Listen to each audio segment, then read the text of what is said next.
Friends, welcome back to my YouTube channel finance Baba. Guys, मैंने पिछले कुछ महीनों में बहुत सारे शेयर्स आपको पिक कराए और उन पे अच्छा खासा रिस्पॉन्स देखने को मिला है। उसी तरह गाइस, आज हम फिर से किसी शेयर पे डिस्कशन करेंगे और उस पर भी एक अच्छा खासा रिस्पॉन्स देखने को मिलेगा आने वाले 3 से 6 महीने में। तो गाइस, अपने डिस्कशन हम स्टार्ट करते हैं। सबसे पहले तो गाइस, आपको इंपॉर्टेंट बात क्या है कि आप वीडियोस को पूरा कंप्लीट देखें, ठीक है। अगर आपको वीडियो ज़्यादा लंबी लगती है तो 2x में चेकआउट कर सकते हैं। वैसे गाइस, इस चीज़ पर हम खासतौर पर ध्यान रखते हैं कि वीडियो ज़्यादा लंबी ना हो। दूसरी बात गाइस, आपको वीडियो का हर एस्पेक्ट समझना होगा। जैसे कि हम एनालिसिस करेंगे तो पहले फंडामेंटल बेसिस पे एनालिसिस करेंगे। फंडामेंटल में हम डिस्कशन करेंगे मार्केट कैपिटल शेयर का, शेयर किस एरिया में बिजनेस करता है, और शेयर पे इन्वेस्टर्स में खासतौर पे गाइस एफआईएस और डीआईएस कितना इंटरेस्ट दिखा रहे हैं इस शेयर में, और एफआईआई डीएस के बाद जो प्रमोटर्स है उनकी होल्डिंग कैसे रही है। इसके बाद गाइस, जो हमारी तीसरी इंपॉर्टेंट चीज़ होगी वो होगी चार्ट बेसिस पे एनालिसिस। चार्ट बेसिस पे एनालिसिस करेंगे कि चार्ट पे कहाँ रेजिस्टेंस है और कहाँ पे सपोर्ट बन रहा है। तो चार्ट बेसिस एनालिसिस भी गाइस करेंगे। अब चलते हैं गाइस, वीडियो की शुरुआत करते हैं, आगे बढ़ते हैं। सबसे पहले शेयर के फंडामेंटल पे चलते हैं। तो श्रेयांस इंडस्ट्रीज लिमिटेड शेयर का नाम है, श्रेयांस इंडस्ट्री लिमिटेड। गाइस, इनका जो मेनली सबसे बड़ा जो काम है इनका, वो है पेपर इंडस्ट्री, पेपर प्रोड्यूस करते हैं। और खासतौर पे दो जगह ये करते हैं। एक तो इनका है श्रेयांस पेपर और श्री ऋषभ पेपर्स करके है। उसके बाद कुछ गाइस ऐसे ही पेपर इंडस्ट्रीज को, न्यूज़पेपर इंडस्ट्रीज को पेपर देते हैं, जैसे पंजाब केसरी है, दैनिक जागरण है, और बहुत सारे न्यूज़पेपर हैं जो इसमें काम करते हैं, के साथ साथ जिनको ये सप्लाई करते हैं पेपर। अब चलते हैं गाइस फंडामेंटल्स पे देखते हैं। तो फंडामेंटल्स में अगर हम देखें तो श्रेयांस इंडस्ट्रीज का जो मार्केट कैपिटल है सिर्फ 417 करोड़ का है। 417 करोड़ का मार्केट कैपिटल है श्रेयांस इंडस्ट्रीज का। और शेयर की वैल्यू अभी 300 के आसपास है गाइस। और स्टॉक का पी रेशियो देखेंगे तो गाइस 4.30, जो बहुत ही अच्छा है और क्लासिक एग्जांपल है अच्छे पी रेशियो का। क्योंकि गाइस, आपने बहुत सारे शेयर्स को देखे होंगे, उनके पी रेशियो आपको बहुत ही ज़्यादा हाई दिखेंगे अगर 300 के प्राइस पे वो ट्रेडिंग कर रहे हैं तो। इसके बाद स्टॉक में जो आर है, आर को गाइस थोड़ा सा मैं आपको अच्छे से डिस्क्राइब कर देता हूँ। आर जो होता है ना guys, return on compound equity. अब रिटर्न ऑन कंपाउंड इक्विटी को हम समझेंगे गाइस। आपने 1 लाख रुपया गाइस एफडी में इन्वेस्ट किया, ठीक है। एफडी में इन्वेस्ट करने पे आपको 10% मिलता है 1 साल में, और 3 साल में आपको 30% मिलेगा। वहीं गाइज, जब आप शेयर में इन्वेस्ट करते हो तो यहाँ पे भी गाइज 3 से और 5 साल में जो रिटर्न मिलता है वही आर ओ सी स्टैंड करता है। अब आर ओ ई देखेंगे गाइज, 1 साल का जो रिटर्न है वो 27.4% है। तो 1 साल में रिटर्न ज़्यादा है आर ओ सी की प्रति, बट गाइज रिटर्न ठीक ठाक है।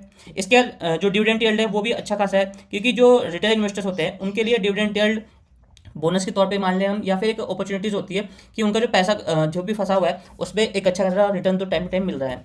डिविडेंड यील्ड के बाद गाइस, अब चलेंगे हम पाइटोस की स्कोर देखेंगे, जो 9 के आसपास है और 7 to 10 के बीच में अच्छा माना जाता है। इसके बाद क्वार्टर प्रॉफिट जो है वो है 281% क्वार्टर का प्रॉफिट बढ़ा है इनका, और जो क्वार्टर का सेल्स है वो अप्रोक्स 5% नेगेटिव गया है। उसके बाद गाइज प्रॉफिट आफ्टर टैक्स, जो टैक्स के बाद जो प्रॉफिट है गाइज वो है 97 करोड़ का। तो गाइज बहुत ही छोटे मार्केट कैपिटल के साथ ये कंपनी अच्छा खासा प्रॉफिट बना रही है। 97 करोड़ का प्रॉफिट बहुत ही सही चीज़ है। इसके बाद गाइज पी रेशियो पे के चार्ट पे चलते हैं, वहाँ पे हम ईपीएस का भी डिस्कशन करेंगे। अब आप यहाँ पे पी रेशियो देखें गाइज, तो पी रेशियो 7 और 8:3 यही हमेशा चला है पी रेशियो। कभी 16 भी गया है 2021 और 22 में। तब गाइस हम ईपीएस देखेंगे तो ईपीएस बहुत ही ज़्यादा डाउन था। अभी फिर हम देखेंगे जब पी रेशियो चढ़ा है तो ईपीएस डाउन हो गया। बट अब जो है पी रेशियो डाउन हुआ है और ईपीएस जो है 35 के आसपास आ गया और 70 के आसपास चल रहा है। तो ईपीएस जो है गाइस 70 चल रहा है, और पी रेशियो जो है हमारा वो 4.8 चल रहा है।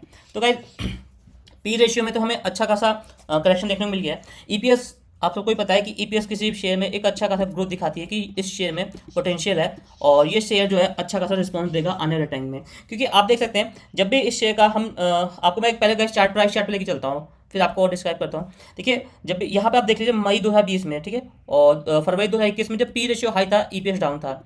अब हम चलते हैं फरवरी 2021 में देखेंगे तो प्राइस देखिए कैसे डाउन है, और शेयर का जो पी रेशियो था वो हाई था। लेकिन जैसे जैसे पी रेशियो डाउन गया है तो आप देखेंगे शेयर का प्राइस जो है कंटिन्यूसली इंक्रीज हुई है। तो इसलिए गाइज ईपीएस जो है हमेशा शेयर में ये चीज़ दिखाता है कि कितना ज़्यादा उसमें ग्रोथ होने वाली है। अब मैंने आपको गाइज पी रेशियो में जो करेक्शन देखने को मिला है उस वजह से हमें शेयर में भी करेक्शन देखने को मिला है, ये डिस्क्राइब कर दिया। और दूसरी चीज़ गाइस, पी रेशियो ठीक है। थोड़ा सा कंपैरिजन देखते हैं गाइस इस शेयर पे। वैसे पहले प्रोन्स एंड कॉन्स पे डिस्कशन कर लेते हैं। प्रोन्स में देखेंगे तो प्रोन्स का मतलब गाइस जो इनकी अच्छी चीज़ है, कंपनी हैज़ डेप्ट फ्री, ठीक है, रिड्यूस डेप्ट फ्री हो गई है, ठीक है। उसके बाद क्वार्टर का जो रिजल्ट है वो अच्छा दिया इन्होंने। Company has delivered good profit growth 18.1% का। अब गाइस CAGR का मतलब क्या होता है मैं आपको बता देता हूँ। CAGR का भी मतलब होता है guys compound annual growth rate, ठीक है। तो कंपाउंड एनुअल ग्रोथ रेट पिछले 5 साल का है इनका 18.1% है, और company has been maintaining a healthy dividend pay out, और डिविडेंड तो अच्छा दे ही दिए। इसके बाद कंपनी में जो डेप्टर्स का जो डेज है वो इम्प्रूव हुआ है। अब डेप्टर्स डेज क्या होता है गाइस, कंपनी 1 लाख रुपये लोन लेती थी गाइस, ठीक है, अपने काम के लिए। इसको वो दोबारा देती थी, मतलब कि अपने जो जिससे लेती थी गाइस उसे 20 दिन में देती थी। अब ये चीज़ वो 15 दिन में कर रही है। धीरे धीरे गाइस ये और भी सेल अच्छा करेंगे, और इससे अच्छा खासा हमें प्रॉफिट देखने को मिलेगा आने वाले टाइम में। इसका जो नेगेटिव चीज़ है वो है company has low return on equity of 12.8% over last 3 years, ठीक है। तो गाइज मैंने आपको भी कहा था ना ROC पे हम दोबारा चलते हैं। ROC देखेंगे, ROC जो था शेयर का बहुत डाउन था। यही चीज़ यहाँ पे कहा जा रहा है गाइज की जो ROC है और रिटर्न ऑन इक्विटी है पिछले 3 साल में वो 12.8% कम है, जो एक्चुअल होना चाहिए। उसके गाइस इस टेक्सटाइल और पेपर इंडस्ट्रीज के शेयर में और भी जो कॉम्पिटिटर हैं उस पर देखते हैं हम। देखिए सेंचुरी टेक्सटाइल है, मार्केट कैपिटल 1187 का है। JK पेपर है 396 करोड़ का, वेस्ट कोस्ट पेपर है 746 का, आंध्रा पेपर है 612 का, और श्री सही पेपर करके है 366 का, TN न्यूज़ प्रिंट है 295, और क्यूंटा पेपर्स 192, और सेयास इंडस्ट्री 303। अगर इस मार्केट कैपिटल देखें तो सबसे लो मार्केट कैपिटल है कुंतास पेपर का 192 है। उसके बाद जो सेकंड पे है TN न्यूज़ प्रिंट है, और थर्ड पे है सेयास इंडस्ट्री। सबसे ज़्यादा मार्केट कैपिटल सेंचुरी टेक्सटाइल का है। पी रेशियो देखेंगे तो गाइस सबसे अगर ख़राब माना जाए तो सेंचुरी टेक्सटाइल का है, और सबसे अच्छे में 3-4 से ऐसे गाइस, क्योंकि 3-4 से ज़्यादा ही है, क्योंकि सबका जो पी रेशियो है वो 7 से नीचे ही है, और एक ही पेपर का 7 के ऊपर है। और मार्केट कैपिटल्स के पर प्राइस पे देखें तो मार्केट कैपिटल देखेंगे गाइस तो 13,304 करोड़ का है, और मार्केट कैपिटल 416 करोड़ का इस शेयर का है। तो सबसे ज़्यादा कम मार्केट कैपिटल इसी शेयर का है गाइस। और डिविडेंड येल्ड में देखें तो गाइस डिविडेंड येल्ड ये कंपनी कम दे रही है और के प्रति, और सबसे ज़्यादा कम देती है सेंचुरी प्लाई। उसके बाद गाइस क्वार्टर सेल्स ग्रोथ हमने डिस्कस कर लिया है, ROC भी डिस्कस किया है ऊपर कि ROC कंपनी का कुछ 30.99% है। अब गाइस मैंने आपको पहले ही बताया था कि हम ये भी देखेंगे कि FIS DIs और प्रमोटर्स कितना इंटरेस्टेड है इस शेयर में। चलते हैं गाइस आगे बढ़ते हैं हम। प्रमोटर्स की अगर होल्डिंग देखे गाइस तो प्रमोटर्स की होल्डिंग सितंबर 2020 में जैसी थी वैसी ही होल्डिंग जून 2023 में भी है। एग्जैक्टली कोई भी चेंजिंग नहीं आई है, और प्रमोटर्स अपनी होल्डिंग बना कर रखी है, और एग्जैक्टली कोई भी चेंज नहीं आई है। FIS की होल्डिंग देखें जो सबसे इंपॉर्टेंट रोल प्ले करता है, तो FIS ने कभी इंटरेस्ट नहीं दिखाया, और इंटरेस्ट दिखाया तो बहुत नॉमिनल सा इंटरेस्ट है गाइस, और 0.69% हुई है। तो अगर इसे हम राउंड फिगर भी कहें तो 70% का इंटरेस्ट दिखाया है, और ये कोई खास इंटरेस्ट नहीं होता, बट गाइस इंक्रीमेंट हुई है FIS की इसमें। अब गाइस देखिए एक इंपॉर्टेंट चीज़ क्या होती है, जब FIS और DIs किसी शेयर में इंटरेस्ट दिखाते हैं तो पब्लिक ना फिर उस समय इंटरेस्ट नहीं दिखाती, पब्लिक अपना बुकआउट कर लेती है। अब मैं आपको क्लासिक एग्जांपल दिखाता हूँ। पब्लिक की होल्डिंग सितंबर 2020 में 49.4% थी, 49.4% सोली, ठीक है। मार्च 2022 में भी 49.11% थी, और जब जून 2023 आया तो 48.76 हो गई। अप्रॉक्स अगर मैं मानूँ तो गाइस 1% की होल्डिंग्स बुक कर ली है रिटेलर्स ने, ठीक है। अब क्या होगा गाइस जब ये होल्डिंग बुक करेंगे, ठीक है, FIS ये होल्डिंग बाय करती जाएगी, और FIS बल्क में बाय करेगी गाइस, बल्क में बाय करेगी, शेयर उछलेगा, और रिटेलर्स जो है इसके बाद हाई रेट पे बाय करेंगे, जबकि रिटेलर्स को हमेशा लो रेट पे बाय करके हाई रेट पे बेचना चाहिए। और गाइस DIs की जो होल्डिंग्स है वो देखेंगे 0.4% है। ये होल्डिंग अच्छी खासी, कभी इन्होंने 1% भी की थी, बट अभी कुछ खास होल्डिंग नहीं है। इसके बाद चार्ट बेसिस पे चलेंगे गाइस, चार्ट पे हम देखेंगे तो चार्ट पे भी हम ये देखेंगे कि शेयर में जो है W पैटर्न बनता हुआ दिख रहा है हमें। W पैटर्न में शेयर में हमें थोड़ी सी रिकवरी दिखी है, और W पैटर्न का ब्रेकआउट आया है इस शेयर में। इसके बाद शेयर जो है एक अच्छा खासा हमें रिस्पॉन्स देने वाला है।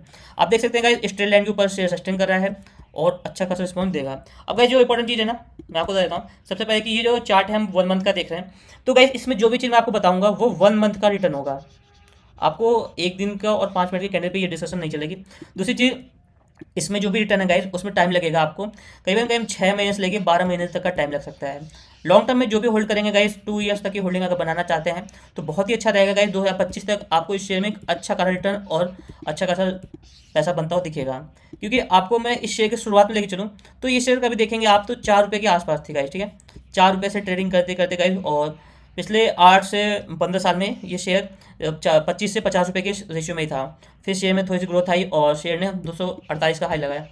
इसके बाद फिर करेक्शन देखने को मिला शेयर में हमें, और करेक्शन के बाद शेयर जो थोड़ा सा डाउन गया, और 50 रुपये के मिनिमम प्राइस तक गया। इसके बाद शेयर में अपवर्ड मोमेंटम आई, और शेयर ने देखिए अच्छा करा गाइस 300 का लेवल लगा दिया है। तो अगर 50 रुपये से हम देखें तो शेयर जो है अप्रॉक्स 5 to 6 टाइम हो गया है। तो सबका रिटर्न गाइस 5 से 6 गुना हो गया है। आने वाले टाइम में ये शेयर और भी अच्छा रिटर्न देगा हमें। पहले तो मैंने आपको बताया इसमें W पैटर्न का ब्रेकआउट आया है, और इस ब्रेकआउट के बाद हम ये देखेंगे कि शेयर सस्टेन करता है कि नहीं। और गाइस देखिए, अगर आपको अब इसमें होल्डिंग बनानी है, ठीक है, तो आप 300 के आसपास कहीं भी बना सकते हैं, क्योंकि 300 के आसपास थोड़ी सी प्रॉफिट बुकिंग देखने को मिलेगी। और 292 से लेके 298 के बीच में थोड़ा सा शेयर टाइम लेगा यहाँ से इस लेवल को ब्रेक करने में। अगर 300 का लेवल एग्जैक्टली ब्रेक कर देता है गाइस, ठीक है, तो बहुत ही अच्छा हमें ट्रेड मिलेगा। इसके बाद हमें बहुत ही बड़ा मोमेंटम देखने को मिलेगा इस शेयर में, क्योंकि अब गाइस इसके ऊपर कोई रेजिस्टेंस नहीं है और शेयर ने यहाँ पे अभी कोई कंसोलिडेशन सा जोन नहीं बनाया। तो गाइज जिसको भी सेफ एंट्री बनानी है, न्यू एंट्री बनानी है, वो 300 के ऊपर बनाए। न्यू एंट्री जो होगी 300 के ऊपर होगी, 300 पे एग्जैक्टली आप बना सकते हो, 300 पे एग्जैक्टली न्यू एंट्री होगी। इसके बाद शेयर में अगर थोड़ी सी सेलिंग देखने को मिलती है गाइज, तो सेलिंग जो है 292 से लेके 298 के बीच तक का रेंज बनाएगी। यहाँ पे थोड़ा टाइम वेस्ट होगा, यहाँ पे आपको पेशेंस बना के रखना होगा। 300 का बाइंग करने के बाद गाइस जो हमारा अगला टारगेट होगा वो है 330 से लेके 335 का। यहाँ पे शेयर थोड़ा सा गाइस आपका पेशेंस चेक करेगी, पेशेंस यहाँ पे चेक करेगी शेयर, क्योंकि बहुत सारे लोग प्रॉफिट बुकिंग करेंगे गाइस। मैंने आपको बताया था 50 से 300 आ चुकी है और आगे और जाएगी, तो इस समय बहुत सारे लोग थोड़ा सा प्रॉफिट बुक करेंगे, थोड़ा सा शेयर आपको पसंद भी करेगा, बट आपको पेशेंस बना के रखना है। जब ये 300 से 350 का लेवल 35 का लेवल पार होगा, तो शेयर का जो अगला टारगेट है गाइस वो है 370 से लेके 380 तक का। 370 से लेके 380 तक में यहाँ पे थोड़ी प्रॉफिट बुकिंग देखने को मिलेगी और शेयर थोड़ा सा यहाँ पे रेजिस्टेंस सा बनाएगा। रेजिस्टेंस बनता हुआ दिखेगा, इस रेजिस्टेंस को ब्रेक करेगा शेयर 430 और 427 के लगभग, फिर से शेयर जो है रुकेगा। यहाँ से रुकने के बाद गाइस शेयर फिर से 522 और 560 तक का लेवल हमें दिखा सकता है। तो गाइस लॉन्ग टर्म में इसमें 600 का टारगेट हम रख सकते हैं,